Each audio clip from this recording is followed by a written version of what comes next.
Bah, bienvenue à vous dans l'univers d'Eldervel. Alors, en quoi ça consiste? De base, le jeu, il faut, en solo bien sûr, faut battre l'automa au scoring, ça on connaît, et en multi, bon, faut faire le meilleur score bien évidemment. Comment ça se passe? Vous avez plusieurs mécaniques, la pose d'ouvrier, en premier temps, et cette pose d'ouvrier va se faire en deux temps, vous allez voir après. Une gestion de ressources, pour acheter des cartes, pour débloquer des unités, pareil, je détaille tout après. Un petit aspect combat, qui est le moins abouti du jeu, mais il est là. Un tableau building, il y a des cartes qu'on va acheter, qu'on va placer devant nous, et qui vont être activables à un certain moment d'un tour de jeu. Déplacement de tuiles, on va voir le plateau qui aura un nombre de tuiles au départ, et il va s'agrandir au fur et à mesure. Et d'ailleurs, une fois que toutes les tuiles sont installées, c'est une condition de fin de partie. Et donc, comme je disais, le scoring, il y en aura un petit peu en cours de partie et beaucoup en fin de partie également. Donc, j'ai des personnes qui voulaient voir la mise en place. Avant ça, je vais expliquer un peu les éléments. En fait, c'est un monde magique avec les éléments qu'on connaît, le feu, la terre, l'eau, l'air. Vous avez également la lumière, les ténèbres et également le chaos et la justice. Donc il y a 8 éléments. Vous avez 8 boîtes devant vous, deux piles enfin 4 piles de 2. Et chaque élément a 2 factions. Là, quand je montre par exemple ici, je vais remettre ici. Voilà. Vous avez cette faction-là, que je vais en anglais, je précise, il n'existe pas de français. Et la deuxième qui est là. Donc une faction, comment ça fonctionne? Il y a 4 types d'unités.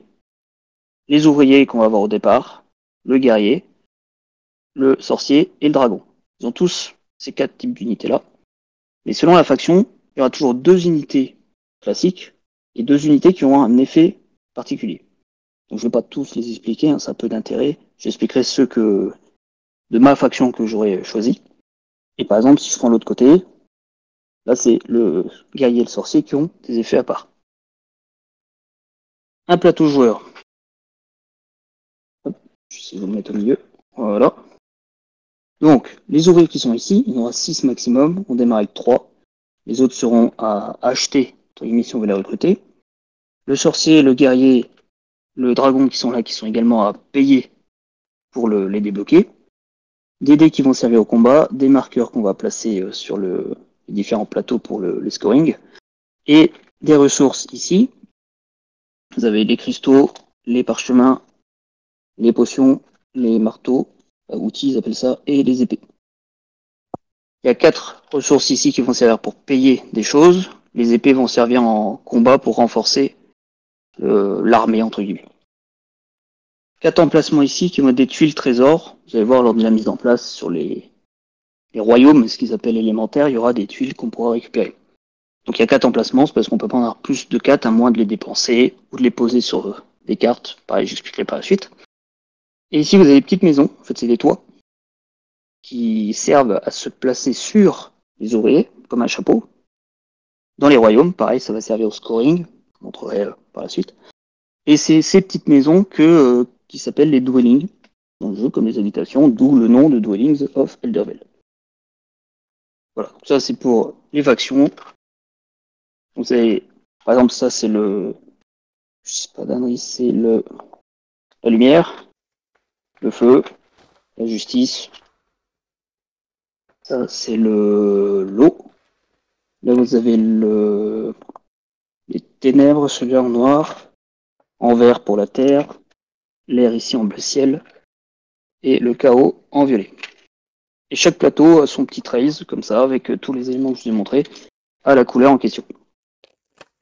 D'ailleurs, moi, ce que je vais faire, je vais prendre les démons. Voilà, noir. Bon, j'espère que ce plateau, ça se verra bien. Ou après, sinon... non, je vais peut-être plutôt... En rouge, ça se verra mieux pour vous, je pense.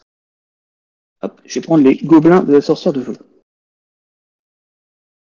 Et alors, l'IA, on choisit pas de couleur spécifique, parce que lui, il n'a pas de bonus d'unité, en fait, on verra après. Je vais juste prendre ce que j'avais testé tout à l'heure. Je vais prendre le bleu foncé. Je trouve que ça contraste bien avec le rouge. Vous verrez bien la différence. Par hasard, c'était le dernier. Voilà. Tac. Donc ça, c'est pour moi. Ça, je vais le mettre de côté. Hop. Voilà. Alors, on a vu tout à l'heure. Je vais le mettre face à vous. Voilà. Donc là, il y aura toutes mes ressources, comme ça, vous les aurez en visu. Normalement, vous les voyez. Ouais, super. Et ici, c'est ce qu'ils appellent la zone prête. C'est là où toutes les unités utilisables seront disposées. Voilà. Donc, ce qu'on fait, c'est pour... Est-ce que je vous montre d'abord mon côté, peut-être? Ouais, ce sera plus simple. Hop là. Donc, si je vous tourne par là, vous avez ce qu'on appelle les cartes aventure qui sont ici. Il y en aura 4. En fait, dans une partie en solo, on joue comme à 2 joueurs. Il y aura 4 éléments qui seront joués. Un qui est le mien et 3 aléatoires. Peu importe la couleur de l'automa, on ne prend pas forcément l'élément qui va avec, simplement pour les représenter. Hein. On va en tirer 3 aléatoires que je vais faire après. Donc les cartes aventure, je vous présenterai au fur et à mesure, hein, parce que pour pas tout détailler, il y a toujours une tuile porte de début et ensuite d'autres cartes. Les tuiles trésor, je vous parlais, c'était ce qu'on va mettre dans les royaumes élémentaires, qui vont, quand on va les ramasser, aller sur notre plateau joueur, là où il y a les 4 petits emplacements, et qu'on pourra ensuite dépenser ou stocker sur d'autres cartes. L'aspect tableau building, c'est en fait, moi je vais démarrer avec ma carte élémentaire, qui est celle-ci, et ensuite les cartes aventure qu'on va acheter là-bas vont aller à côté et seront activables selon certaines, ou d'autres seront des effets passifs par exemple, ou des effets de scoring de fin de partie, et c'est cet ensemble de cartes qui vont faire le tableau. Par exemple, celle-ci, il y en a une par élément, on a des actions, j'expliquerai au moment donné hein, quand on va les activer, soit pour nous permettre de payer pour acheter les ressources, comme je disais au début, soit pour récolter des ressources, soit pour créer des dwellings, et scorer des points durant la partie. Et ça, j'y reviendrai quand on le fera. Donc toutes mes cartes, je les mettrai là, comme ça je vous montrerai à la phase en question comment ça se passe. Ensuite, il y a les cartes magie, donc il y a toute une pile qui est là-bas. Moi, je vais en avoir 5 que je peux utiliser, je peux en repiocher, etc. L'automa, il va en avoir 5 en début de partie. Il s'en sert jamais des cartes. C'est simplement qu'à la fin de la partie, il va scorer 1 point de victoire par carte qu'il a. C'est sa seule ressource qu'il va utiliser. Parce que les cartes magie vont servir à 4 choses. Soit leur effet, donc il y a 3 types de cartes différents. Vous avez les cartes sorts, qui vont, certains ont un prérequis, par exemple, soit il faut payer, soit il faut avoir un certain niveau de puissance dans l'élément. Il y a toujours un coup alternatif, parce que si l'élément en question n'est pas tiré pour la partie dans le tirage aléatoire, ça on l'aura jamais. Du coup, donc il faudra payer. Un sort, on fait l'action, on la défausse. Point. Celles-ci sont des quêtes, c'est du scoring en cours de partie. Donc pour compléter cette quête, par exemple, vous devez gagner un combat avec votre guerrier. Que le guerrier fasse partie du combat, ça je reviendrai quand on parlera de combat. Au moment où elle est faite, on la révèle, voilà c'est bon, c'est validé, on a 4 points tout de suite qu'on score. Et ça on la garde de côté. Et vous avez les cartes prophétie, qui ça sont des scorings de fin de partie, toujours. Par exemple celle-ci, elle coûte 3 points pour chaque carte dans votre tableau, donc l'ensemble des cartes qui sont là, qui a un coût de 4 ou plus en ressources. Donc vous verrez par la suite, je vais en montrer une tout de suite, c'est revenu. Voilà, par exemple celle-ci, il faut payer 2 parchemins pour l'avoir, 4 ou plus, hein, voilà. Ça scorera. Et la quatrième fonction, c'est que, contrairement à beaucoup de jeux, ces cartes-là sont également des ressources. C'est-à-dire qu'il y a un symbole de ressource au choix dans le jeu. Quand on doit gagner une ressource au choix ou payer quand on nous demande une ressource aléatoire qui est représentée par un coffre, on peut très bien défausser une carte pour payer ce coût. C'est un peu particulier, mais c'est pratique pour défausser les cartes qu'on n'a pas besoin ou au contraire en piocher quand on peut en gagner. Donc voilà, ça ce seront mes cartes qui sont là et toute la pioche qui est là-bas. Donc ça c'est tout bon. Ensuite, ce plateau-là, c'est le plateau de scoring en majeure partie et d'autres éléments. Là par exemple, je vais mettre directement le mien. Donc moi je serai en rouge, ici. Hop. Je vais mettre une orbe tout en haut. J'explique juste après à quoi ça sert. Et je vais prendre, du coup, mes pions de scoring. Hop. Il y en a 3 au centre pour les 3 autres éléments. Le premier, l'autre va sur le premier, puisque c'est ma faction, donc j'ai forcément une maîtrise basique, on va dire. Enfin, de départ, plutôt, de mon propre élément, bien sûr. Mon pion ici, j'expliquerai ensuite, c'est au niveau des combats, en fait. Chaque fois qu'on gagne, on va monter ici, l'automa fera pareil. Et sur le scoring, on démarre à 1, parce qu'on est le premier joueur, l'automa commencera à 2. On commence jamais à 0. Donc ici, je tirerai ensuite les autres éléments. Il y aura donc les 3 autres, où il y aura un orbe en haut de chaque piste. Il y a plusieurs éléments dans le jeu. Quand on va gagner une carte élémentaire, par exemple une carte aventure de là-bas, rouge, on va monter d'un cran. Quand on va construire un dwelling dans un royaume rouge, on va monter d'un cran, voire 2 crans. Je vous montrerai à ce moment-là. Le premier qui arrive en haut gagne l'orbe, qui est mis dans ses ressources. Alors c'est pas une ressource limitée, pardon. Ça va rester là, et ça va permettre d'activer gratuitement certaines choses. Soit d'aller là-haut pour gagner immédiatement les bonus qui sont inscrits. Je sais pas si vous les voyez, pas trop. C'est soit des points de victoire, soit piocher des cartes, gagner des ressources, voilà. Ça peut permettre de renforcer certaines cartes aventures, ça va être noté, ou voire même de les rendre activables. Souvent les cartes très fortes, il faut mettre un orbe dessus pour ensuite les activer. S'il n'y a pas d'orbe, on n'a pas le droit. Et si jamais ils sont gardés jusqu'à la fin de la partie, c'est 1 point par orbe inutilisé. Souvent c'est plus intéressant de s'en servir. Et donc les autres, on démarre bien évidemment à 0. L'automa, il va démarrer à 1 sur un élément aléatoire, on verra après. Et moi, chaque fois que je vais gagner une carte d'un élément, même si c'est pas le mien, je vais monter sur la piste en question. Ça, vous verrez au fur et à mesure. Et la piste, du coup, qui est ici, sa piste de gloire. Hop. Mise en place, je mets 2 orbes là. Quand on va gagner un combat, souvent contre l'automa, on va monter d'une case ici. Dès qu'on arrive sur la 4, on prend l'orbe. Si c'est lui qui...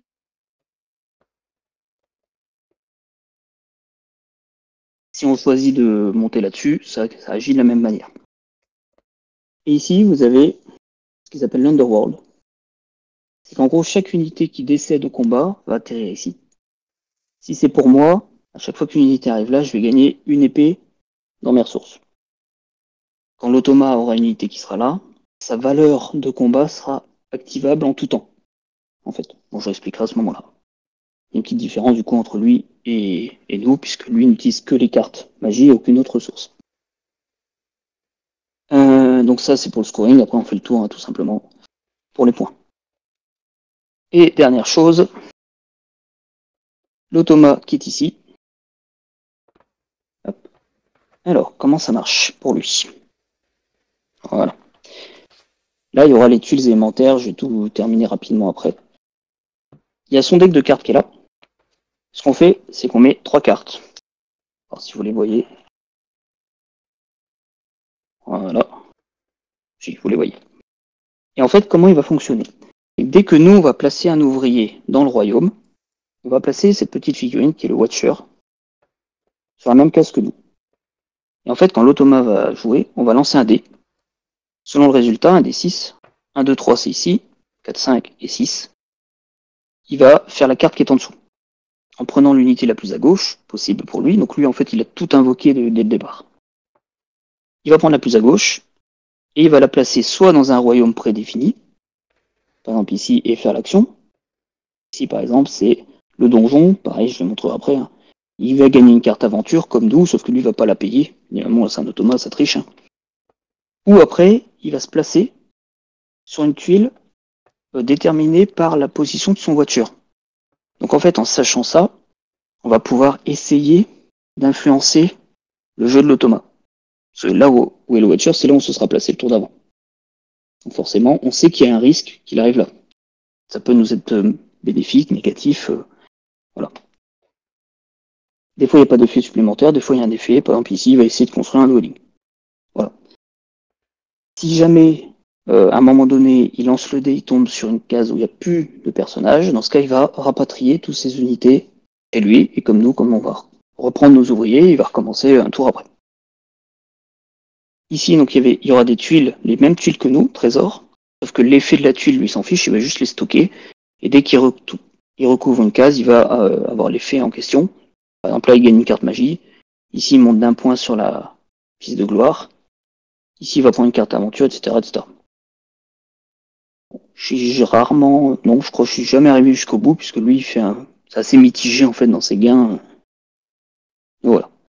Le fonctionnement de l'automa de base, c'est ça. Après, il y aura quelques nuances que j'expliquerai en cours de jeu.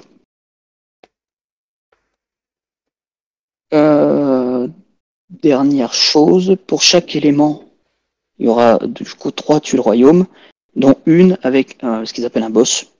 Donc c'est un monstre en fait qui est là, qui va participer à certains combats, qu'on va pouvoir essayer d'aller attaquer. Et si on arrive à le battre, il est éjecté de la partie, il ne reviendra plus, hormis cas spécifiques. Et quand on va le battre, soit on va gagner un point dans la piste de gloire, soit gagner un point dans l'élément du monstre en question, en sachant qu'il n'y aura que les 4 monstres des 4 éléments qui ont été tirés. Pareil, il ne peut pas y en avoir d'autres annexes. Bon, je pense avoir fait le tour de la base. J'ai entendu que certains étaient arrivés en cours de route. Est-ce qu'il y a des questions jusque-là? Bon, je prépare un peu le reste. Oui. Dis-moi. Est-ce que le niveau de difficulté est gérable pour l'automa? Alors, il n'y a aucun niveau de difficulté. Il y a un niveau fixe. Et après, c'est au niveau des factions. Ils ont mis 3 niveaux. Pour nous, en fait, ils ont mis easy, modéré et challenging, qui, d'après les règles, correspondent au niveau de complexité de ta faction. Et donc, plus tu prends une easy, plus la faction est un peu, je vais pas dire overcheatée, mais qui est beaucoup plus simple ou qui a des bonus beaucoup plus importants, donc qui te facilite le gain de points, donc la victoire.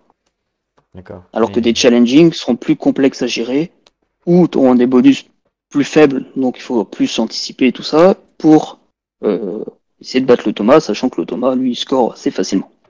Il ok, n'y a pas ok. plusieurs niveaux de difficulté. Ça va. Du coup, ça, je vous le mets devant. Donc, pour la mise en place, on prend les tuiles. Alors, je vais d'abord tirer les éléments, ce sera plus simple.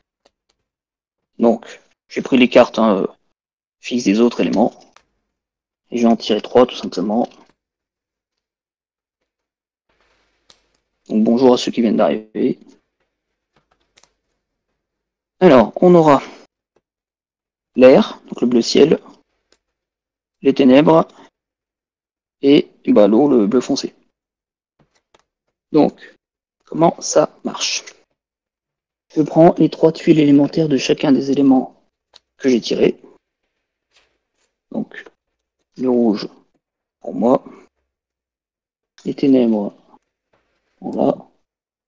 Si jamais pour l'éclairage, je peux augmenter encore un peu, si jamais c'est mieux pour vous, dites-moi. Non, non, c'est bien. Et l'eau. Voilà. Donc, les 4 tuiles élémentaires et les 5 tuiles, ce qu'ils appellent les ruines. Et je vais expliquer ça tranquillement. J'ai une question. Oui. Les éléments, ils se contrecarrent ensemble ou pas? Genre l'eau et le feu? Alors, il y a pas réellement de ça, puisque on n'a pas de sorts qui nous sont propres ou comment dire, par exemple, moi, je suis une faction du feu, c'est pas pour autant que je vais être plus fort sur une faction de feu. D'accord. Voilà. Mais par contre, il y a certaines choses avec les monstres. Par exemple, il y a un sort qui s'appelle la boule de feu, qui te dit que tu l'utilises avant un combat, ça te permet de lancer 2 dés supplémentaires.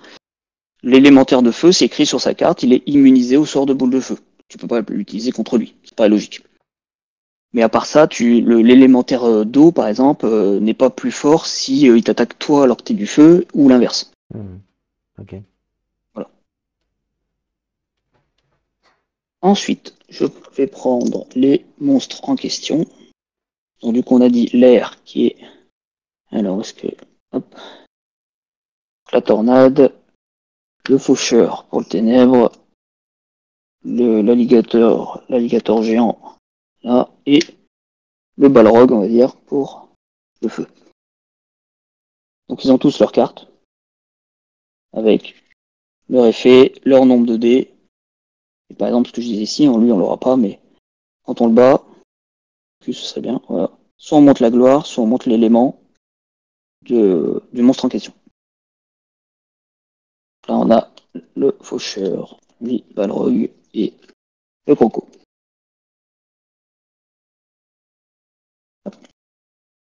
Pour les éléments, comment ça se passe, sont tous pareils. Hop, un focus, voilà. 3 types de tuiles.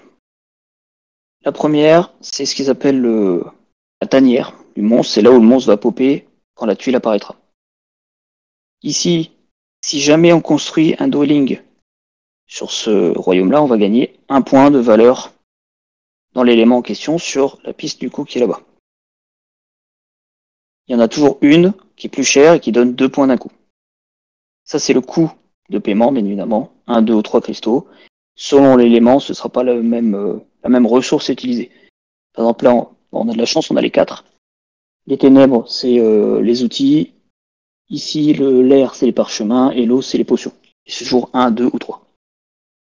Et dernière chose, ici, on va mettre, quand la tuile va sortir, une pile de 3 cartes, 3 petites tuiles trésors, que je vais montrer là-bas, ici, qui seront récupérables quand on va aller dessus. Une fois que ce sera vide, si un ouvrier est posé dessus, il va gagner la ressource qu'elle a directement. Et la tuile qui est la plus chère, on va dire, a 2 piles de 3. En fait, on utilise toutes les tuiles, les petites tuiles trésors, elles vont toutes être utilisées pendant la partie. Elles ne seront pas toutes gagnées parce que, bon, à 2 joueurs, il y a moins d'interactions comme ça. Si vous jouez à 5, ça peut jouer jusque 5. Forcément, elles vont se vider beaucoup plus vite. Chaque élément est fait comme ça. Et ensuite, vous avez les tuiles ruines qui ont des effets propres. Par exemple, celle-ci va dire on rajoute une tuile au royaume. On prend la première de la pile. On la rajoute où on veut sur le royaume. En sachant que dès qu'on révèle la dernière, c'est une condition de fin de partie. On fait un dernier tour de table et on score. Et ensuite, on va gagner. On va devoir acheter une carte aventure, voire une deuxième. Si on ne peut pas acheter la deuxième, on en brûle une. Ça, je reviendrai quand ça s'activera. En sachant que quand on va sur une tuile, on doit pouvoir faire l'effet. On ne peut pas se mettre comme ça gratos, on doit pouvoir faire l'effet. Ensuite, vous avez, je ne saurais pas dire, peut-être l'auberge ou un truc comme ça, où ça permet de construire un dwelling. J'en ai à ce moment-là. Le portail permet d'invoquer une unité moyennant paiement. La tour de mage, on défausse 2 ressources au choix. Donc par exemple, défausser une carte, ça compte, pour piocher 3 cartes magie et en défausser une des 3. Et la forteresse, 2 ressources aléatoires pour avoir 2 pièces. Les pièces, on n'en a pas dès le départ, c'est pour ça que je ne vous ai pas montré. Mais en gros, c'est la ressource joker. Ça peut remplacer n'importe quoi. Alors, ça, c'est les 5 tuiles donjons qui seront forcément là au début de partie. Donc là, royaume de départ, comment on fait? Hop. On prend toutes les tuiles royaume en question. Je vais les mélanger rapidement. Voilà. On mélange. Et ensuite, on va en révéler 5, de manière à ce qu'il y ait une seule tanière de monstre parmi les 5. Et le reste ira dans la pile qu'on révélera au fur et à mesure. Du coup, là, une rouge, une de l'air, une de l'eau. Là, j'ai une tanière de ténèbres. Et là, c'est pas une tanière, donc c'est bon. Si je mets une deuxième tanière, je la mets en dessous et je continue. Hop. Ça va être mélangé à ça pour le royaume de départ. Et les autres sont remélangés ensemble et mis de côté pour piocher dedans quand on va révéler des nouveaux royaumes. Sachant que l'automa le fait également, il n'y a pas que nous. Il joue vraiment à peu près comme nous. Donc, hop, je vais préparer ça rapidement. Là, le plateau sera limité en taille pour les bienfaits de la vidéo. Mais vraiment, vous pouvez l'ajouter partout. Il n'y a pas de limite à ça. Même quand l'automa rajoute une tuile, le jeu nous dit que c'est à nous de choisir où on la met. Voilà. Du coup, le royaume de départ, c'est toujours 3 tuiles. Hop, puis 4. Puis 3.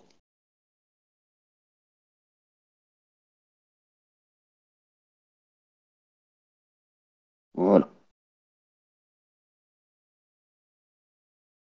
Est-ce que vous voyez bien? Est-ce que moi je peux reculer un peu peut-être? Ça fera gagner un peu de place. Pas grand-chose. Voilà. Est-ce que ça vous convient?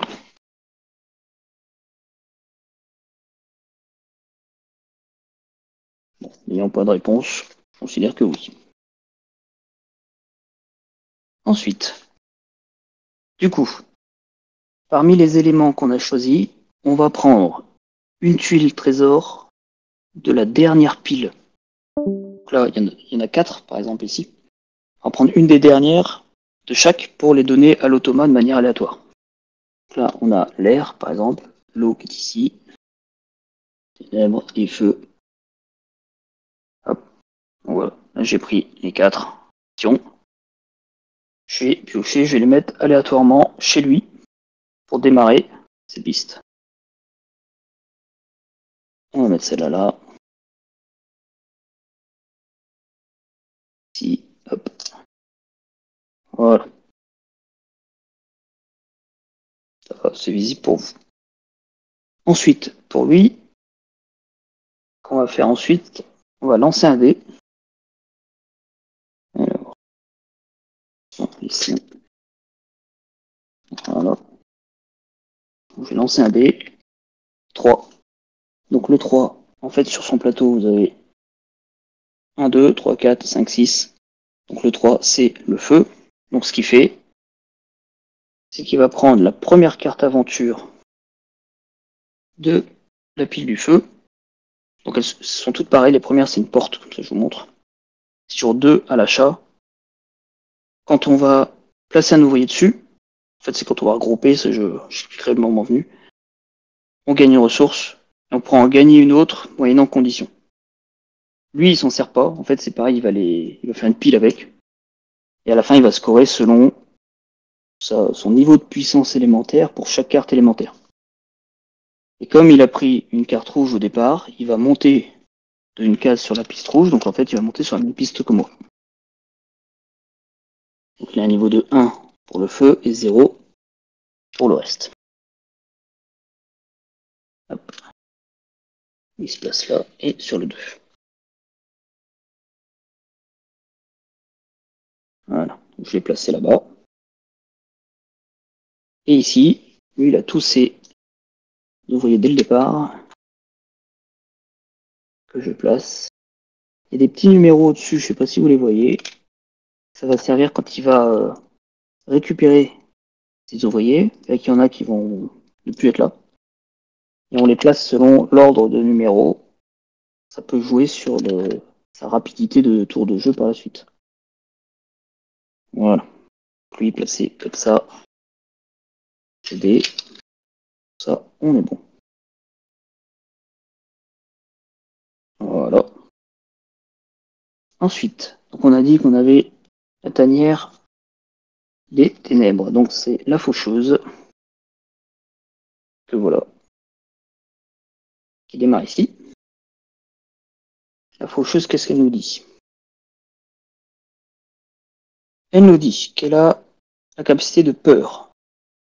Une fois après qu'un combat a été déclenché contre le faucheur, du coup, toutes les unités additionnelles ne peuvent pas rejoindre le combat. À quoi ça correspond?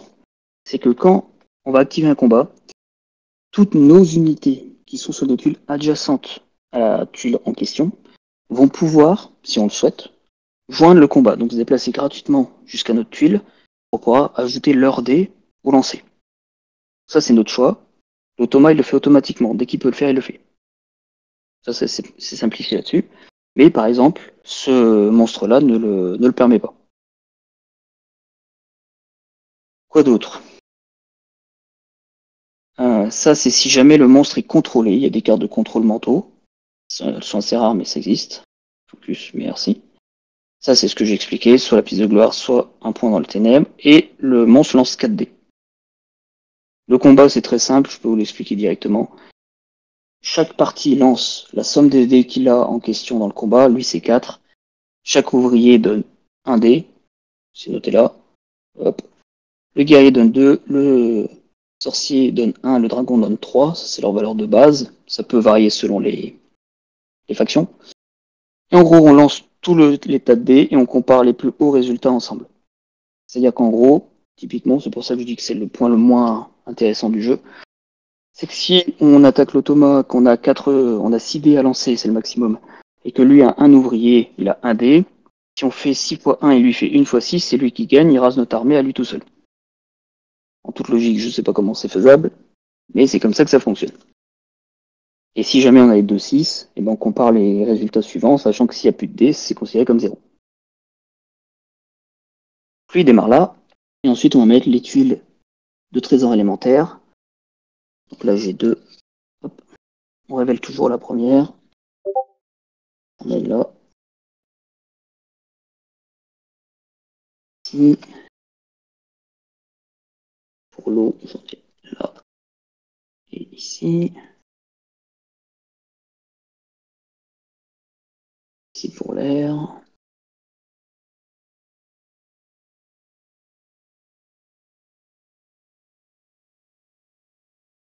Une ici.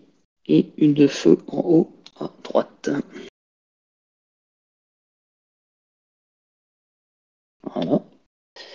La première carte aventure des éléments en question est toujours révélée.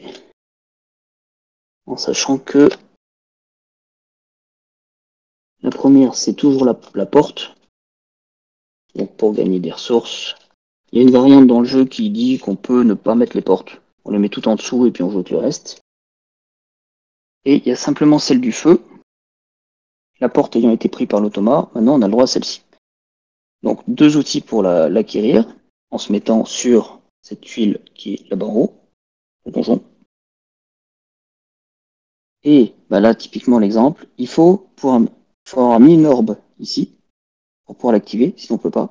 Et quand on l'activera, s'il y a une orbe, on aura le droit de piocher une carte magie. Ça, c'est celle qui est dispo à l'achat. Ça, c'est tout bon. Moi, je démarre avec du coup mes 3 petits ouvriers de départ qui n'ont pas de capacité particulière. Ma faction, quoi a-t-elle droit?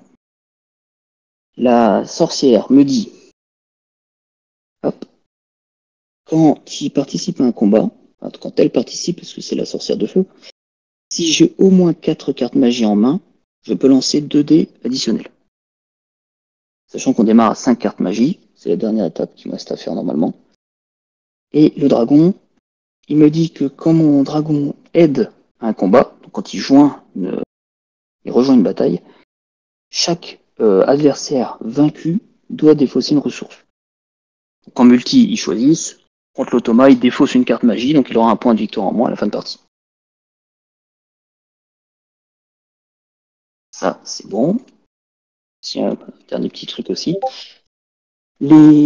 Chaque type d'unité a un passif qui est fixe, peu importe la faction. Les ouvriers vont servir à construire les dwellings. Le guerrier a l'agression, qui va permettre d'aller sur les tuiles occupées dès le départ. Ça, je vais en revenir après dessus. Le mage peut se placer où il veut. Et le dragon a le vol. Donc il va pouvoir se placer à 2 cases de distance d'une case déjà occupée par notre faction. C'est-à-dire que quand le royaume est vide, le premier ouvrier que je vais le placer où je veux. Et ensuite, à moins d'une capacité ou quoi qu'est-ce, tous mes autres ouvriers devront se placer sur des tuiles adjacentes et jamais sur une tuile déjà occupée par ma faction. Je pourrais me mettre sur une tuile occupée par l'ennemi, sauf la toute première, pour pas foncer sur l'ennemi. Hein. mais ensuite ce sera forcément adjacent. Le dragon permet d'être à 2 cases d'adjacence, et le sorcier peut aller où il veut, lui. Le terme d'agression du guerrier, c'est lui, il peut aller sur une tuile ennemie dès le début. En premier ouvrier, il peut aller sur une tuile ennemie. Ça peut éventuellement servir, puisqu'en fait, le combat est toujours résolu à la fin de l'action. Quand on va sur une tuile, on fait l'effet de la tuile, on voit si un combat est déclenché, et on fait le combat à la fin. Je vais piocher les cartes magie pour moi. 5 cartes pour l'automa. Comme je disais, lui, il s'en fiche. Juste pour scorer.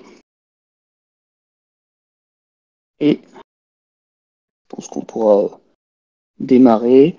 Sachant qu'il y a quelques aspects du combat, mais on verra le moment venu. Pas besoin de vous l'expliquer tout de suite. Je vais regarder ce que j'ai en main comme carte magie. Puis après, je vais s'il y a des questions. Alors, qu'est-ce que j'ai de beau? Hop là. J'ai le sort miracle. Donc soit il me faut un niveau de 3 en lumière. La lumière ne fait pas partie des éléments tirés. Il faudra forcément que je paye 2 cristaux. À jouer une fois que, après avoir lancé les dés, peu importe la raison du lancer de dés, je peux retourner n'importe lequel de mes dés, donc un seul, sur sa face opposée. Ici, le monde sacré. Bon, pareil, je serai obligé de payer. À jouer pendant mon tour, j'avance d'un espace, d'une case sur la Glory Track. Donc, la Glory Track, pour rappel, c'est celle qui est là. Qui va permettre de gagner des points de victoire, des ressources, la puissance élémentaire, des orbes, pas mal de choses. C'est assez intéressant.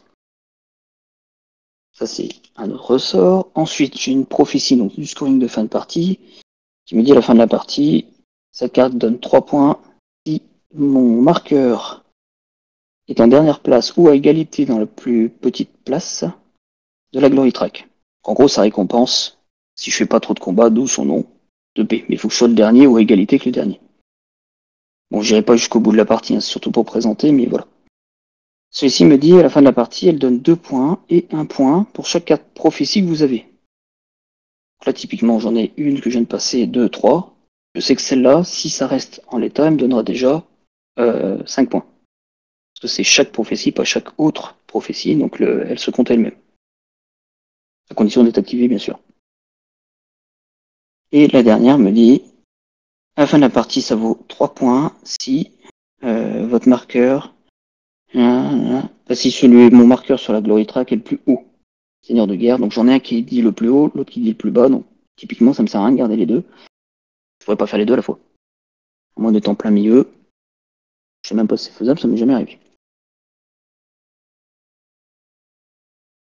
Du coup, y a-t-il d'autres questions?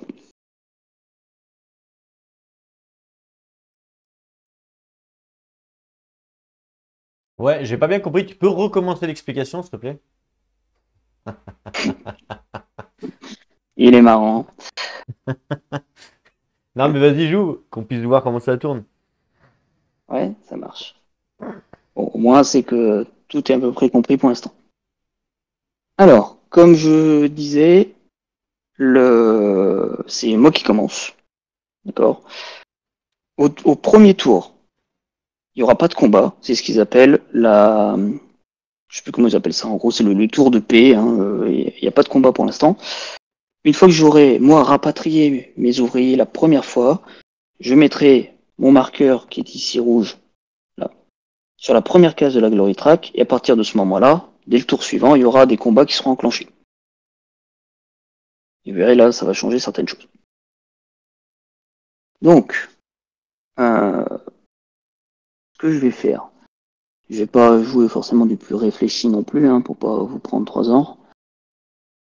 L'idéal est quand même de monter sur ma piste élémentaire, puisque je vais arriver plus vite en haut de piste, donc avoir l'orbe, sachant qu'il n'y en a qu'une par élément en jeu. Et comme l'automa est déjà sur la première case, il faut peut-être mieux lui faire la course quand même. Donc pour gagner des points, soit il faut que je construise des dwellings dans les royaumes de feu, là j'en ai qu'un. Et là. Sauf, oui, j'ai pas l'habitude. Hein. Soit il faut que j'achète des cartes aventure rouges. Donc par exemple, la carte que je vous ai montrée avec le phénix me coûte 2 outils. On démarre avec une ressource de chaque, sauf les pièces. On démarre pas avec, sinon c'est trop fort. Et on peut en avoir que 5 maximum de chaque, pas plus. C'est écrit, vous le voyez pas, mais c'est écrit dessus. Donc, ce que je vais faire, c'est que je vais aller. Il me faut donc un outil en plus. Je vais me mettre. Je vais mettre ici pour avoir cette tuile-là. Donc, je prends celle que je veux, parce qu'il y a deux colonnes. Donc, celle-ci me donne 2 outils. Si veut bien, voilà. Donc, une tuile, je vais la placer ici. Avec 4 emplacements maximum. Ces tuiles-là, gratuitement, soit je la défausse complètement et je gagne 2 outils dans mon stock. Si ça dépasse, bah, je prends jusqu'au maximum, après le reste est perdu. Soit je peux, par exemple, je peux vous montrer dès maintenant avec celle-ci. Hop là. Sur ma carte, en fait, là, je peux gagner, au moment où je ferai un regroupement, un cristal. Mais il y a un petit carré autour. Donc je peux très bien dire gratuitement, je mets la tuile là dessus. Ce qui fait que quand je ferai ça, je gagnerai plus de cristal, mais je gagnerai 2 outils à la place. Par contre, une fois qu'il y a une tuile comme ça est placée, je peux plus la déplacer, je peux plus l'enlever pour dire gagner la ressource, elle est fixe, elle est là. La seule moyen de l'enlever, c'est de vouloir la changer, donc on met une autre à la place, mais dans ce cas c'est perdu, on gagne pas les bonus en même temps. Donc comme c'est gratuit, pour l'instant je vais la laisser là, ça ne coûte pas d'action. Donc moi je me suis placé là, j'ai pris la tuile, je révèle la suivante qui me dit un outil et une potion.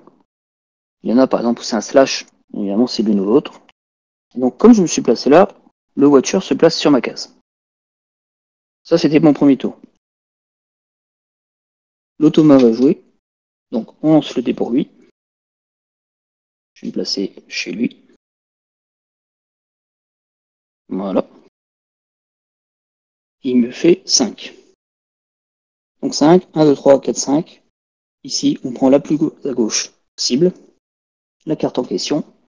Il va simplement se placer en bas à droite de la mienne. Là, typiquement, en bas à droite, il n'y a rien. Donc quand il n'y a pas, il se met sur ma case à la place. Et là, il pourrait très bien déclencher un combat, mais comme c'est le premier tour, le tour de paix, il n'y en a pas pour l'instant. Sa carte est défaussée, et on en tire une autre qu'on met à l'emplacement pour le tour prochain. Donc ça, c'était son tour, en sachant qu'il prend également la tuile. Il prend toujours à gauche en premier, c'est écrit dans les règles, et il va la stocker simplement en deuxième emplacement, la ligne du même élément. Donc ensuite, c'est à moi. Donc comme je disais, le premier, je l'ai placé où je voulais. J'avais pas le droit de le mettre sur une tuile occupée, donc je pouvais pas la mettre là parce qu'il y a déjà le monstre, à moins de poser le guerrier, mais je l'ai pas encore débloqué. Et ensuite, à partir du deuxième placement, je dois me placer de manière adjacente au premier. Comme une extension de civilisation, on va dire. Et là, je pourrais me mettre là. Exceptionnellement, ça ferait pas de combat du fait du premier tour. Sinon, il y en aurait un. Mais je peux pas me dire, bah, je me place là-bas. Par exemple. Le seul qui pourrait le faire, c'est le mage. Il peut se placer où il veut. Pareil, je l'ai pas débloqué. Pour l'instant, je peux pas. Donc, ce que je vais faire, peut être pas mal au début de la partie. Je vais me placer là, je vais en profiter. Donc, je vais prendre la tuile qui est ici, qui me donne 2 épées. Que j'ai stocké là. Hop. Et je révèle une pièce, donc c'est un joker. Le Watcher se met là. Et c'est à lui. Donc au début, ça va vite, hein, bien sûr. Lui me fait 4. Donc 4, c'est à nouveau celui-là. Qui me dit, il se met sur le royaume à gauche du Watcher. Donc, hop. Lui s'en fout de si c'est occupé par lui, pas occupé. Il y va. Il prend du coup la tuile la plus à gauche. Hop. Je montrerai après. Et une fois qu'il a fait tout ça, il va prendre une nouvelle carte aventure. Un dé au-dessus, parce qu'on lance le dé, et selon l'élément que ça indique, il va prendre la carte en question. Donc là, première chose, il a pris une nouvelle tuile de ténèbres. Il va recouvrir la piste de gloire, donc il va gagner un point de gloire, là-haut, qui lui donne tout de suite 2 points de victoire, qui va scorer tout de suite. Donc lui il passe à 4. Deuxième chose, sa carte aventure, je relance le dé. Ça me fait 1. 1 c'est l'eau, donc il prend une carte d'eau. Là c'est la porte. Donc toujours un de ressources et un gain possible de ressources. Et comme il a gagné une carte d'eau, il va monter d'un point sur la piste élémentaire de l'eau. Donc selon les éléments qui sortent en début de partie, ça peut monter vite comme ça peut se dispatcher et être un peu plus lent. Ça c'est dès son tour. Hop, j'avais une autre carte. Et moi je vais faire mon troisième tour. Alors ce que je vais faire... je vais le faire comme ça. Je vais dépenser ma... Ça je vais vous montrer. Ma tuile ici. Deux outils. Ça je la défausse. Je gagne directement 2 outils. Hop. Voilà. 1, 2. Ça c'est gratuit, ça ne me coûte pas d'action directement. Et mon dernier ouvrier, je vais le placer ici, au portail, qui est bien adjacent à l'autre. Le portail me permet d'invoquer, moyennant paiement, une unité. Comment ça marche? Le coût est le même, peu importe la faction. Hein. Un ouvrier, le quatrième c'est une ressource, le cinquième 2, le sixième 3. Donc c'est des coffres, hein, si vous voyez bien. Donc, ce qui veut dire aléatoire, même des cartes magie. Le guerrier c'est 2 outils, une épée, 2 potions, un parchemin, 2 cristaux, un parchemin. Donc là je vais payer 2 marteaux, 2 outils et une épée pour recruter le guerrier. Guerrier que je prends, que je mets directement dans la zone disponible. Ce qui va me donner une dernière action pour la manche. Ça c'est mon tour, du coup c'est à lui. Il me fait un 6. Donc 6, il va tout au fond là-bas. Il me prend le guerrier, qui va mettre à droite du Watcher. Donc il se met ici. Lui sur les ruines, il n'active pas l'effet, parce que pareil, au niveau ressources, tout ça, il s'en sert pas. Mais ces ouvriers qui reviennent des ruines scorent directement durant la partie. Et il va essayer de construire un dwelling. Donc comment ça marche? En fait, on va regarder dans l'ordre. De 1, c'est la tuile où il y a le Watcher, puis 2, 3, 4, 5, 6, 7 dans l'ordre, dans le sens aiguille d'une montre. On va regarder s'il peut construire un dwelling. Pour construire un dwelling, il faut qu'il y en ait deux soit libre, qu'il n'y en ait pas déjà un, peu importe à qui, et qu'il ait un ouvrier de disponible. Donc là, il a bien un ouvrier disponible. Le seul qui est dispo, il est là, sauf que sur les ruines, on ne peut pas construire de dwelling, donc il n'en fait pas. Sinon, il en faisait un gratos. Et ça fait du scoring également en cours de partie. Et ça sert aussi en fin de partie. Du coup, moi, il me reste une action avec mon guerrier. Action que je vais faire... il me reste comme ressource, ça. Alors...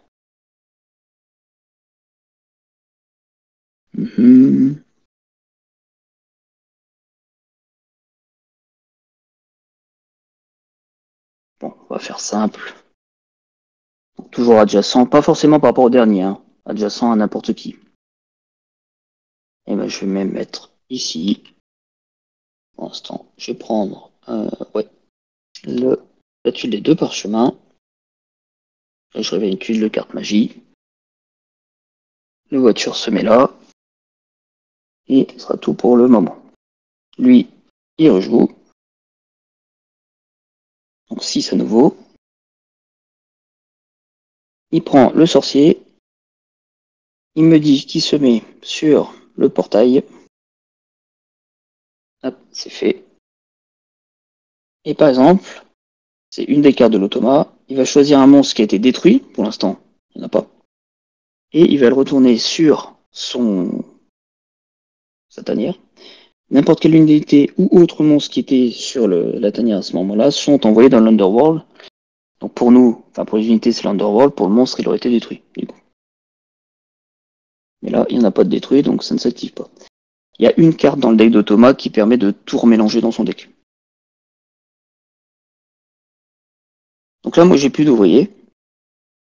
Donc forcément, je vais les reprendre. Et c'est là où il y aura le deuxième temps de la pose d'ouvrier. Le premier temps, vous l'avez vu, c'est classique. On pose sur des tuiles, on fait des effets. Le deuxième temps, c'est quand on va les reprendre. C'est là où on va les placer sur des tuiles, sur des cartes, pardon, aventure qu'on aura, qui pourront être activées. Par exemple, là, j'ai 3 lignes qui correspondent à 3 actions. Donc, je peux les faire. Je peux réinvoquer une unité, une en paiement, récolter la ressource ou construire un dwelling. On les fait un par un. Donc là, au vu de mes ressources, déjà, je sais que je ferai pas de. Je pourrais faire un dwelling. C'est pas bête, comme ça peut vous montrer. Alors, on va faire ça. Donc, le premier, je récupère cet ouvrier-là. Hop.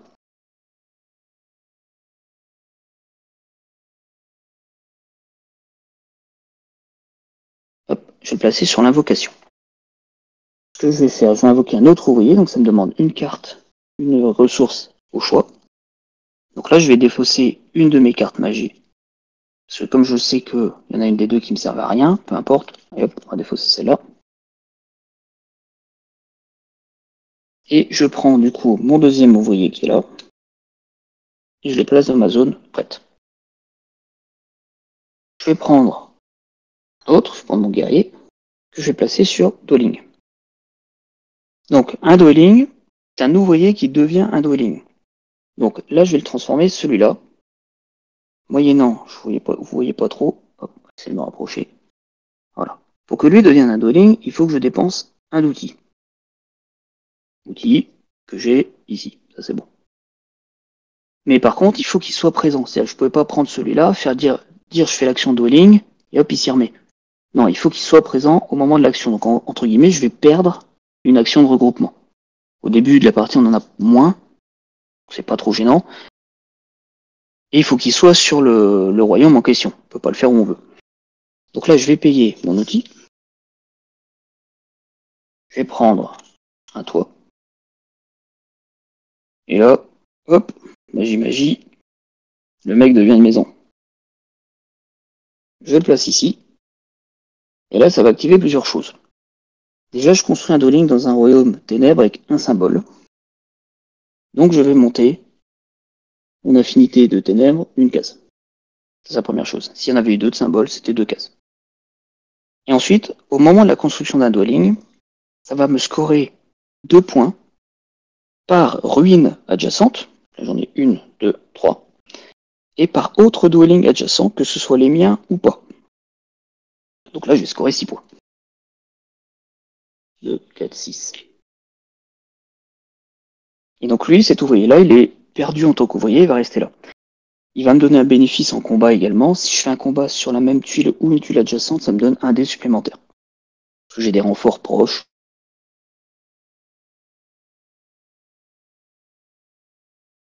Que je change ça. Je peux peut-être changer ça, c'est pas une bonne.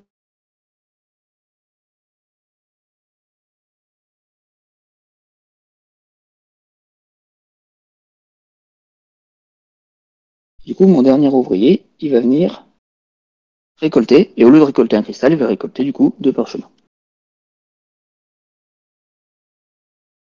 Hop. 1, 2. Voilà. Une fois que ça c'est fait, toutes les unités qui ont été utilisées pour les cartes reviennent ici. Et l'automa va jouer son tour, parce que c'est une action. La seule différence, c'est que comme j'ai pas posé d'ouvrier, le Watcher ne bouge pas sur cette phase-là. Une petite nuance, cela dit, c'est que les cartes du tableau ne sont activables que par les unités qui reviennent du royaume. C'est-à-dire que toute unité qui aurait été battue en combat, donc là, comme j'ai fait mon premier regroupement, je me mets ici, et du coup les combats vont se déclencher. Toutes celles qui reviennent de l'Underworld, hormis une carte qui les aide ou quelque chose, ne peuvent pas activer de carte. Ils reviennent sur la zone ici prête et point barre. Forcément, si on se fait, entre guillemets, lyncher à tour de bras, ben, on va pas réactiver de cartes, on n'aura pas trop de bonus, ce sera un tour un peu moins bon forcément. Et dernière chose, l'automa ayant pris la porte de l'eau, on a révélé celle-ci. Donc la baie des requins coûte 4 potions qui ne peut être activée que par le sorcier. Je prends un jeton trésor depuis une pile de défausse et je l'ajoute dans mon stock. Et s'il y a une orbe, donc là, si j'ai une orbe, je peux la placer gratuitement dessus, elle sera figée dessus. Mais s'il y a une orbe, je prends un deuxième jeton. Donc ça renforce la carte. Donc je prends le jeton. Il y a la petite nuance, par exemple, je prends le jeton, je le mets là. C'est pas je prends les ressources du jeton et je les mets dans mon stock. Non, je prends le jeton et après j'en fais ce que je veux. Et du coup, dernier truc à lui. Hop, il était là. Il me fait 1, 5. Donc 5, c'est le dragon. Il se met simplement à droite du Watcher. Il se met ici. Donc là, petite nuance, c'est que comme moi j'ai fait mon regroupement, les combats se sont activés. Il faut savoir que quand on se place sur une tuile adjacente à un monstre, le monstre va rusher, qu'il appelle. Il y a un seul monstre qui le fait pas, c'est le crocodile, on verra quand il arrivera. Donc lui, il va directement rusher.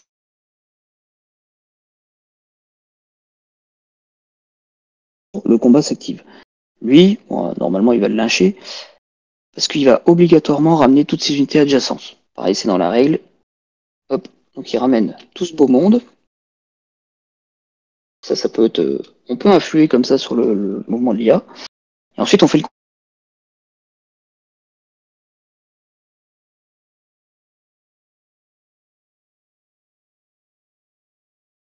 Donc les monstres ont un set de dégris.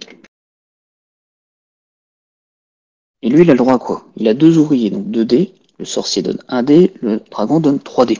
Ça fait 6 dés, c'est-à-dire le maximum. Dans tous les cas, même si le total était de 8, on lance pas 6 dés, puis 2 dés. C'est 6 et c'est tout. Alors, est-ce que j'ai le donne? On va regarder rapidement si j'ai pas ma piste à des code. Je ne la vois pas. On va la faire au mieux possible. Hop. Juste petite question, le pouvoir du monstre, il s'applique pas sur l'IA? Ça dépend. C'est-à-dire que je sais qu'il y a un monstre qui, en gros, il y a un monstre qui dit à la fin du combat, peu importe ce qui s'est passé, toutes les unités vont dans l'Underworld. Dans la règle, c'est spécifié que un monstre, c'est vrai que tu fais bien de poser la question, un monstre qui doit détruire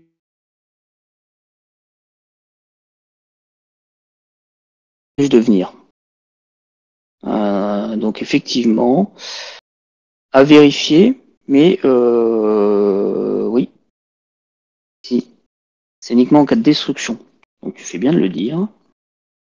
De ce fait, c'est le dragon qui est venu là, donc le sorcier était là, et eux ils étaient là. Exact. Donc du coup lui il n'a que 3 dés. De ce fait. Donc 3 dés à lui, et les 4 dés du tac. Du coup, on lance tout ça joyeusement. Et on regarde ce que ça donne. Alors, j'essaie de vous mettre tout ça en visu. Voilà. Donc, on compare les plus hauts. J'ai un 5 bleu, j'ai un 5 gris, ex aequo. Deuxième, j'ai un 3 bleu, j'ai un 4 gris, c'est le monstre qui gagne. Point, c'est fini. Voilà, le combat, c'est ça. Donc, ça m'est déjà arrivé, c'est pour ça que c'est pas le point le plus fabuleux du jeu. Ça m'est déjà arrivé de me retrouver dans un combat, parce que je peux très bien, moi, si j'avais des unités, me joindre au combat et lancer mes dés.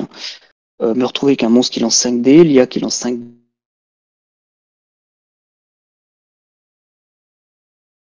fait Super Saiyan, je sais pas quoi, il a tué tout le monde. J'ai beau avoir relu les règles 5-6 fois là-dessus, c'est comme ça que ça marche. Ça aurait été un peu mieux si c'était une mécanique au risque qui éliminait une unité, quoi. Enfin, ça éviterait les stupidités, quoi. Oui. Mais là, il spécifie bien, toutes les unités des perdants vont dans l'Underworld, les monstres sont détruits, etc., etc. Donc du coup, là, c'est le monstre qui a gagné. Donc, le dragon va dans l'Underworld. Ça ne lui fait pas gagner d'épée, contrairement à nous. Par contre, en fait, l'IA s'appelle les fantômes d'Eldervale. Donc comme c'est des fantômes, si j'avais un autre combat qui allait se faire, les 3 dés du dragon seraient automatiquement ajoutés à tous les combats suivants. Donc, plus la unité décédée, plus il est puissant, en fait. Mais en contrepartie, ces unités qui vont revenir de l'Underworld vont lui donner que 1 point de victoire. Tous ceux qui sont sur des ruines vont lui donner 2 points quand il regroupera, et les autres ne lui donneront pas de points. Donc ça peut être aussi intéressant, éventuellement, de jouer, d'activer un monstre qui va faire bouger l'IA des cases ruines pour qu'il score moins quand il va se regrouper. Ça peut être une optique. Du coup, lui a joué. Je vais lui révéler une autre carte. Tac. Voilà. Et c'est à nouveau à moi. Est-ce qu'il y a des questions jusque-là?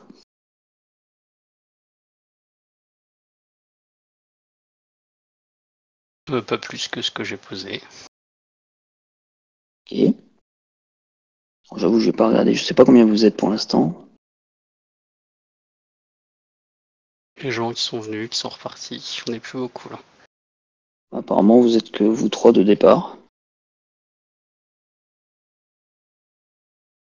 Les combats, c'est juste du lancer de dés alors. Voilà, c'est juste ça. Ok. C'est le point le plus négatif du jeu, on va dire. C'est vraiment juste ça. Donc ça peut, selon les lancers, ça peut t'équilibrer. Peut mettre plein dans la bataille et te faire rincer parce que bah, t'as fait que des 1. Voilà. En sachant que les épées, par exemple, la ressource épée sert en combat, tu la dépenses, et pour chaque épée dépensée, tu rajoutes un dé. Mais ça te fait pas forcément gagner. Hein. Hmm. Voilà, ça c'est le point noir, on va dire, du jeu. Ok. Et à côté de ça, par contre, ce que moi j'ai pu voir en jouant, je dois être à quoi une bonne dizaine de parties déjà. C'est que selon les royaumes, comment ils sont placés, donc là, bon, j'en ai pas rajouté, mais forcément, si c'en est un avec un, comment dire, on peut mettre un dwelling, on va essayer de le mettre à côté des ruines pour essayer de scorer. Par contre, si l'automa se met dessus, il va scorer exactement comme nous, et nous, on pourra pas s'y mettre. La place est prise, c'est tout, il l'aura pris. Donc après, faut voir. J'ai déjà une mise en place où les 4 ruines étaient là alignées. Bon, bah, niveau point de dwelling, c'était plus intéressant. S'ils étaient tous regroupés là, forcément, là, ça score rien, quoi, quand on les construit. Mais ça va servir aussi en fin de partie, pour plusieurs choses. Ouais, ok. Là, justement, enfin, je sais pas, mais t'as fait un tour? Là, j'ai fait un tour, mais en sachant que plus tu avances, plus tu débloques Ouais, des monstres. d'ouvriers, Hmm. donc plus tu as d'actions, forcément. Ouais, Et forcément. après, tu vas débloquer des royaumes, etc. Et c'est quoi Le, les. Du coup, tu peux nous donner les. Justement, par rapport au point de victoire? oui. Donc, deux façons en solo de déclencher la fin de partie. Soit il n'y a plus de tuiles dans le royaume, sachant que là, bon, le, l'automa a aussi des cartes pour mettre des royaumes, donc ça va dépendre aussi à la vitesse à laquelle il les met. Selon les cartes qui sortent, par exemple, là, il y en a 4. J'ai 4 cartes où il rajoute un royaume. Donc s'il a les 4 dès le début de partie, bon, il y a la moitié de la pile qui est passée, forcément la fin de partie peut se déclencher plus vite, parce que même nous, si on veut acheter des cartes aventure sur le donjon là-bas, il faut forcément mettre une tuile royaume. Donc ça peut jouer là-dessus. Pour le scoring, comment ça se passe? Chaque orbe inutilisé, comme je disais, donne un point. Et souvent on les utilise. Euh, donc là je parle pour nous. Hein. On score ensuite autant de points que le placement de notre pion ici. C'est-à-dire que si lui il était sur le 4, j'ai scoré 4 points, je fais ça pour chaque élément. S'il est au milieu, je score 0, forcément. Ensuite, je vais scorer pour chacun de mes dwellings. Chaque dwelling me donne autant de points que la valeur de l'élément dans lequel il est. Peu importe le nombre de symboles. C'est vrai que par exemple, là j'ai gagné, en faisant un dwelling, j'ai gagné un point. Je sais que ce dwelling-là, en fin de partie, me rapportera 2 points. Si je monte jusqu'en haut, et que j'ai un seul dwelling là, il me donnera 5 points. J'aurai acheté des cartes aventure, tout ça, il me donnera 5 points. Euh, ensuite de ça, on a les cartes.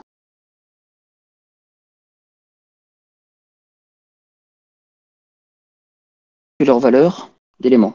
Par exemple, elle est considérée comme une feu, elle va me donner minimum 2 points. Si je monte, ben, elle me vaudra plus de points. Par contre, on ne peut scorer que 3 cartes aventure par dueling construit. C'est-à-dire que si on se dit dans notre partie, eh ben on va prendre plein de cartes aventure. Les duelings, c'est l'IA qui les prend. Et puis je peux pas m'y mettre, donc tant pis. À la fin, on a 0 dueling, donc on peut scorer 0 cartes aventure. Enfin, sur leur valeur de base. Donc forcément, il faut faire des deux. Ensuite, il y a des cartes aventure qui s'appellent des volts, qui vont nous donner des points à la fin. Par exemple, vous gagnez 2 points par jeton, je vais y arriver, parchemin que vous avez en stock à la fin de la partie. Ou tu peux gagner, il y a des cartes par exemple, tu vas gagner 2 points pour chaque dueling qui n'est pas adjacent à un autre. Parce que quand tu les construis adjacents les uns aux autres, en jeu ça te donne des points. Si là t'as pas pu le faire, tu peux avoir des points comme ça en fin de partie. Et dernier scoring aussi, c'est les cartes prophétie. Donc soit les cartes quêtes que je montrais, ça c'est le scoring en cours de partie, à partir du moment où elle est faite, on la révèle, on marque les points. Et sinon c'est les cartes prophétie qui sont là, qui sont toujours à la fin de la partie. Donc par exemple là, si la partie se terminait maintenant, ce qui n'est pas possible bien sûr, comme l'IA est devant moi sur la piste de gloire, ici, je suis bien dans le dernier, ou ex aequo à la dernière place, donc je marquerai 3 points, par exemple. Donc ça c'est les 4 façons de scorer. Mais en sachant que chaque partie est quand même assez différente, dans le sens où j'ai déjà eu des parties où l'automa il se faisait rincer au lancer de dés à tour de bras, parce qu'à chaque fois qu'il y avait un combat qui se déclenchait, il avait une unité qui était pris dans le combat. Donc comme il avait une unité, il lançait un dé, un ouvrier, il lançait un dé, il se faisait rincer, donc il a plus d'unité, il en mettait un, ça refaisait un combat, il se faisait rincer, etc. en boucle. Donc il y a quand même une mécanique comme quoi chaque unité dans l'Underworld lui donne des dés, donc ça facilite les combats suivants. Et chaque unité, en fait, quand lui va regrouper, c'est-à-dire qu'admettons, là, si à son tour je lance le dé, je fais 4, 5 ou 6, il n'y a plus d'unité. Donc, ce cas, je récupère toutes ces unités et je les replace dans l'ordre des numéros. Pourquoi dans l'ordre? Parce que quand il construit des dwellings, c'est pareil, lui, il perd un ouvrier qui devient un dwelling. Donc après, on place dans l'ordre et il y aura un trou à un moment donné. C'est-à-dire que si le dwelling, il vient de... On va mettre 1, 2, 3, 4, 5, 6 au bout, le 6, il n'y aura plus que le sorcier. Donc s'il fait 2 fois 6, il va regrouper tout de suite. Ça peut jouer, nous, sur notre placement, parce que si l'IA est partie, elle n'est plus là pour combattre. Ça peut jouer un petit peu. Et chacune de ces unités qui est regroupée depuis l'Underworld lui donne un point. À chaque fois qu'il regroupe. Donc c'est pareil, s'il meurt en boucle, il gagne quand même un peu de points. À chaque fois, le scoring, quand j'ai fait les parties, ça dépasse très facilement 100. La dernière que j'ai faite pour reprendre en main cette semaine, l'IA a fait 99 parce que elle a perdu. Enfin, il y a un truc qu'elle a pas eu à la fin. Et moi, j'ai fait 120 et quelques. Et il y a des parties où elle m'a mis 30 points dans la vue. Il y a des parties où c'était serré à 3-4 points. Voilà. Après, ça dépend de où elle se place sur les royaumes, quelle tuile elle prend, puisque selon les tuiles qu'elle prend, ça va avancer plus ou moins vite ici. Selon les cartes aventures qu'elle prend, si elle prend en boucle, bon c'est du lancer de dés, mais si elle prend en boucle du feu, elle va monter, déjà elle va nous prendre les cartes, et puis elle va monter à fond sur la piste là-bas. Elle va nous prendre l'orbe, elle va scorer 5 points par carte, puisqu'elle n'a pas de limite de dueling. Nous c'est 3 cartes par dueling, elle s'en fout, elle score point. Ok. Voilà un peu. Je pense avoir fait le tour. Ok. Non, c'est bien là comme présentation, je trouve. Yes. On a vu un peu tout le. Enfin, Réfléchis pour s'il y les avait autre joueurs, chose à vous. Comment? pour Ouais. limiter les pertes de. Enfin, j'ai été voir sur BGG là les variantes. Et il y a un token tactique qui permet d'être moins punitif sur les combats. Voilà. Je suis pas sûr que ça soit applicable avec le solo quoi. Alors j'allais en venir. C'est qu'il y a alors 1, 2, 3. Ouais, il y a 3 modes additionnels, on va dire. Il y en a 2. Hop. Alors faut savoir déjà aussi qu'à. Attends, je vais me remettre parce que je sais plus la vidéo. Hop. À 4-5 joueurs, il y a une deuxième tuile donjon. Pour permettre Ouais. plus pour tous les joueurs. Voilà. Ouais. Il y a la tanière du dragon, qui est en fait un monstre supplémentaire qui a des règles en particulier, elle va stocker en fait des tokens à elle sur son royaume. Quand tu te mets sur une ruine, le dragon te rush, peu importe la distance, il te rush. Elle a 5 ou 6 dés, je sais plus. J'essaie de choper sa carte. J'ai la figurine aussi, mais bah non, je l'ai laissée dans la boîte puisque je sais que j'en ai pas besoin. Bon, elle a 5 ou 6 dés. Si tu la abats, elle retourne dans sa tanière, tu prends un de ses jetons. Et si à un moment donné on la bat et qu'il n'y a plus de jetons, dans ce cas, elle est définitivement détruite. Et ces jetons donnent des bonus assez forts, hein, genre quand tu gagnes une puissance élémentaire de ce que tu veux. Donc tu montes d'une case. Voilà, point. Il y a ça. Il y a les jetons tactiques aussi. Par contre, je l'ai utilisé une fois, je sais plus quand est-ce qu'on les gagne. Mais en gros, quand tu l'utilises, ça te donne 3 épées. Donc 3 dés supplémentaires. Donc c'est utilisable en solo. Hein. Mais après, ça te garantit pas la victoire pour autant. Non, mais je Et parlais pas de cette variante-là. Il y a une variante, en fait, quand tu flippes ton jeton tactique, ça laisse toutes tes unités, même si t'as perdu le combat. Et après, tu le réactives pour 3 épées. ah bah alors c'est peut-être ça, c'est moi qui me trompe. Je l'ai utilisé qu'une seule fois et je l'ai pas remis. J'ai pas relu ce point-là. Mais c'est peut-être bien ça, hein. C'est peut-être pas une variante, c'est juste ça l'effet. Parce que je vois bien 3 épées sur le jeton. Après j'ai peut-être les règles sous le coude, tu me diras. Parce que je les ai sous le coude.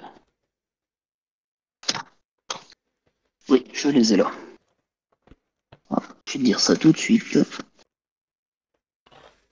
Alors, les jetons tactiques. Donc, chacun, au début au setup, chacun a un jeton, chaque joueur. Ce jeton doit être gardé à côté de nous. Et en gameplay, durant l'étape 7 du combat, là je l'ai fait simple, hein, le combat, mais en gros c'est ça, c'est d'abord il y a un ordre à respecter en termes de qui joue le combat, quand est-ce qu'on lance les dés, quand est-ce qu'on vérifie, quand est-ce qu'on nettoie la table en gros de les unités mortes, etc. Euh, Tu peux dépenser ton jeton, donc tu le retournes, et effectivement c'est ça.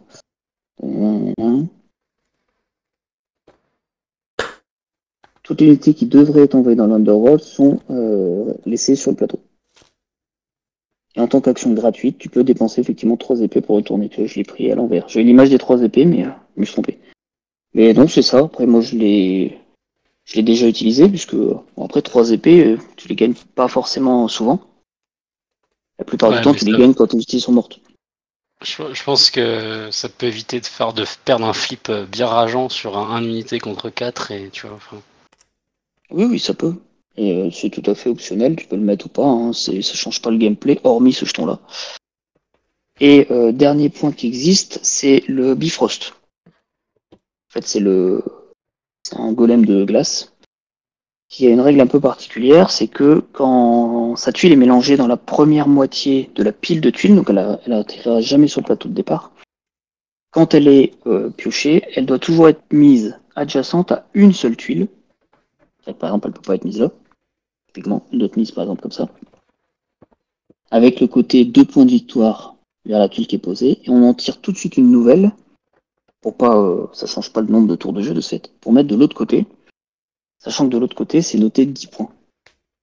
Et en fait, c'est quand on construit un dwelling dessus, si on construit, bon là c'est un mauvais exemple parce qu'on peut pas le construire, mais comme on met au choix, hein, on met forcément là où ça nous arrange.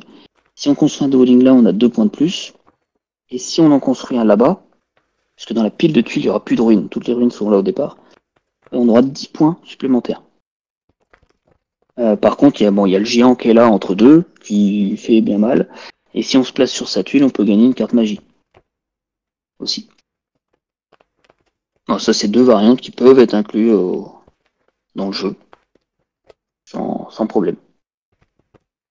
Ok. Eh ben, merci pour la découverte du coup.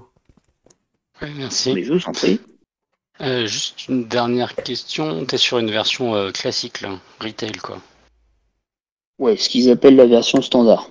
Il y a Ok. 3 versions du jeu qui existent. La version standard, où tu as tout le matos que tu as vu là, plus la figurine du dragon et la figurine du géant, du Bifrost. Mais c'est tout. Tu as une version, ce qu'ils appellent Deluxe, où là tu as chaque monstre est avec une figurine, et non pas un standee.